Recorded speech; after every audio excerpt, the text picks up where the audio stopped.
Chapter 63. Contemplation. Sleep doesn't matter so much to us, because the quality of the air, the food, and the water here keep us very healthy. The lack of sleep for 1 or 2 nights won't do us any harm. Kieran's voice suddenly sounded from another side of the room. I hadn't noticed him standing there. "Ah, good morning, Kieran," I greeted him as he joined us at the table. "The ruler has asked for you meet him today." Kieran brought up the one thing that had kept me worried all the time. Today? I felt goosebumps appearing on the right side of my head. Oh, what happened? Why does my hair stand up like this? I asked Kieran, a bit alarmed. "Don't worry, there's nothing wrong with you. This is the way that your soul expresses its joy, to show that it's very happy," replied Kieran. "But why does it only happen on one side? Why not on the left side?" I continued to ask. The right side of the brain is directly linked to the soul. To understand advanced philosophy or metaphysics, it requires the aptitude skill of this side of the brain where our imagination is located. This is why we call the process in this part of the brain contemplation, or the wisdom of the soul, Kieran explained. I see, but why would it be happy? If you have been separated from your loved one for a long time, and you are about to meet her in the next few hours, wouldn't you be happy? Kieran answered with a question. Of course. But I don't feel happy at all, I replied truthfully. This is your consciousness which isn't aware of what is happening. It doesn't even know who it is, or even that it has been separated from its other loved soul, said Kieran. Is everyone awake already? Kaharu joined us while Kieran was explaining. Good morning, everybody, she greeted us as she walked towards Vince's drawing stand. Wow, this is very beautiful. You're so talented, Vince. How did you finish this painting in only one night? You're so talented, Kaharu said admiringly. Come and have some tea with us. Vince invited her. Is this the tea from Wen's house? She asked as she joined us at the table. Yes, that's right, Vince confirmed. That's great. I really love Wen's tea. She sat down and Vince poured her some. I will meet the ruler today, I informed Kaharu. Really? Finally, you are meeting each other. Congratulations, she said happily. Are you talking to me? I frowned a bit, as it didn't sound like she was talking to me directly. Ah well, not exactly. I was speaking with your soul too, she said. Vince, you're a real talent. Kaharu turned to praise him again, abruptly changing the subject. Tim, I want to give the painting to you as a souvenir of your visit to my humble home, said Vince as he turned to me and pointed to his painting. Really? Thank you very much, I said, deeply touched by his kind gesture. You're welcome. I want to thank you too for allowing me to be a part of your life story, he said. Vince then walked over to a shelf and picked up a wooden tube with a lid on the top and a thin rope attached to carry it. He went to the painting, rolled it up and slid it gently into the tube. Here you go, said Vince, and slipped the rope across my neck and my shoulder to secure the tube on my back. Thank you so much, Vince, I said gratefully. I had considered to leave the painting there and come back for it later, but then decided to take it with me now as it wasn't heavy at all. Let's go out to have breakfast, Kieran suggested. Good idea. There is so much delicious food on the way to the mountains, Kaharu agreed. Sounds good, said Vince. Shall we go now? I'm starting to get hungry, Kaharu said. It was a beautiful day, but a bit cold, so I pulled my shirt tightly closer to my body to keep warm. Are you feeling cold, Tim? Kaharu had noticed my gesture. A little bit, but this shirt keeps me quite warm, I replied. It will get warmer later, said Kieran. Which season are we in now? I asked. It's winter, but because our city is close to the equator, it never gets too cold. The mornings are particularly cold, but later in the day the temperature will be nice, he replied.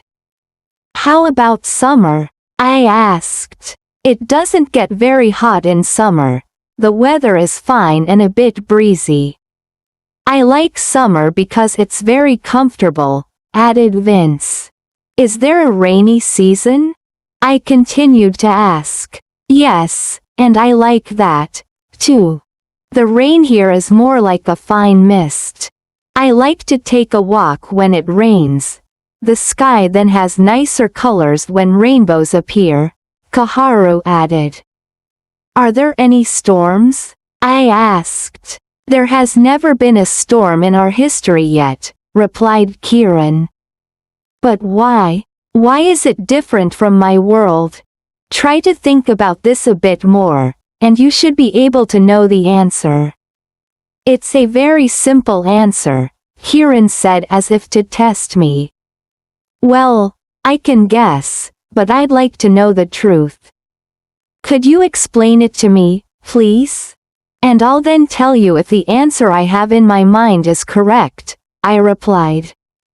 I shouldn't give you the explanation because I want you to think about it first, he insisted.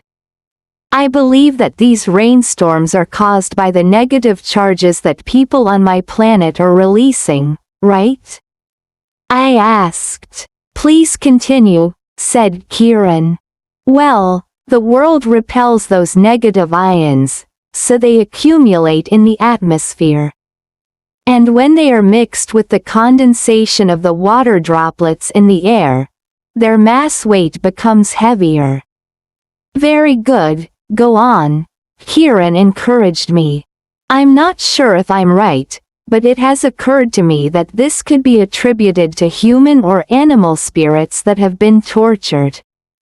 They're filled with bitterness, drifting aimlessly everywhere. They want to intervene and seek revenge, I replied, attempting to describe my thoughts to him as accurately as possible. Excellent. I really have to compliment you. You're learning much faster than I thought. You should keep on searching for answers by asking questions on anything that you want to know. Allow these questions to arise naturally in your brain, Kieran concluded. But why does the rain here always come down as a drizzle? I asked, and as I articulated the question, the answer already popped up in my head, so I spoke it out. Because people here only release positive frequencies, the so-called love frequency, I said. This is quite funny, Grandpa. Tim asks and answers his questions all by himself, Kaharu told Kieran with a smile. Yes, people who have just started to use telepathy to seek new knowledge often act in this way. On his planet, everyone would think he has gone mad, he replied. I have an idea, let's go to Hot's shop and eat some steamed buns. I haven't had them for a long time, Kaharu suggested. Good idea. We are heading in that direction anyhow, Vince agreed. So, we all went out and walked down the main road that led to the residence of the highly evolved beings. Here we are, this is Hot's shop, Kaharu announced. The shop, which was located on the main road, was quite large, almost 3 times bigger than the other shops next to it. It was very crowded inside, All the tables and chairs were arranged tightly and occupied every usable space, and even extended to the walkway outside. When I looked around, I noticed that the shop was full of hot steam, which turned into a white haze when it collided with the cold weather outside. Everyone could choose freely from a variety of buns. At some tables, people were eating something that looked like the Chinese steamed buns back in my world. There were round buns with various fillings, but, with their colorful outer layers, they were different from the traditional Chinese ones that I knew. They came in many different colors, in green, red, yellow, light brown, dark brown, light yellow, dark yellow, and even in purplish blue, which didn't look very natural at all. "Grandpa, why don't you and Vince have a seat here, while Tim and I bring us some food?" Kaharu told them when we found an unoccupied table. "Let's go, Tim," she said and took my hand. It was quite hot inside because of the steam that billowed from large steamers, about 20 of them spewing at full blast. The cooked buns were then transferred to 30 or more smaller pots to keep them warm. This style of Chinese breakfast was very similar to the one that I had back home, and I couldn't guess who had copied whom, the Chinese or the inhabitants of this city. The only difference between them was that the buns here were made without meat, because the main ingredients used here were milk and butter. "I like this flavor. Take 3 of these," Kaharu said when I opened the lid. "Which color do you prefer?" I asked, pointing at the multicolored assembly. "Definitely those purple ones," she replied. "Which other ones would you recommend?" I asked. "Actually, every flavor is delicious. I think you should pick one of each color so that you can compare their distinct tastes. You can come back to get more of your favorite ones later," she said. "Oh ho, if I try every flavor, my stomach will be fully stuffed." "Don't worry, just pick one of every color," she ordered. Okay then, I followed her suggestion. When we reached our table with our trays, everyone had their eyes on our pile of multicolored buns. "Will we be able to finish them all?" I asked. "Please have some and we'll see," Vince said in a tone that suggested that there might not even be enough. I picked up a turquoise blue bun, a color that didn't look very natural and appetizing. "Where does this blue color come from?" I studied the bun carefully before biting into it carefully.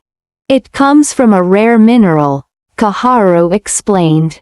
"When crushed and mixed with water, it will produce this color." When I split the bun in two, I noticed that the filling inside looked like ground legumes mixed with spices. It tasted slightly salty but good, and the ground legumes filling added a pleasant mellow sensation. A bit strange at first, but it tastes good," I admitted while considering another bun of this color. "Now, try my favorite purple bun," Kaharu said and handed one to me. The purple bun had a soft yellow filling, coated in thick white cream. The filling wasn't as spicy as the previous one. When I bit into it, I felt a salty taste with an aroma of cheese and cream. This is very delicious, even more delicious than the one before," I remarked, licking my lips. "See? I told you. We have the same taste," Kaharu said cheerfully. "We have to go and get some more of this color," I said eagerly.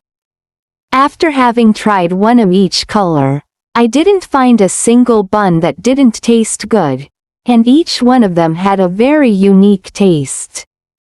"If we could have a cup of tea like this morning to go with the buns, That would be great, I said, still chewing on the buns. We can. Wen's shop also supplies tea to this place, too, said Kaharu. I'll go get it, she volunteered. Let me do it, I offered. Where can I find it? I'll also get us some more buns. You'll find tea in the jug in the middle of the shop, she said and pointed me the way.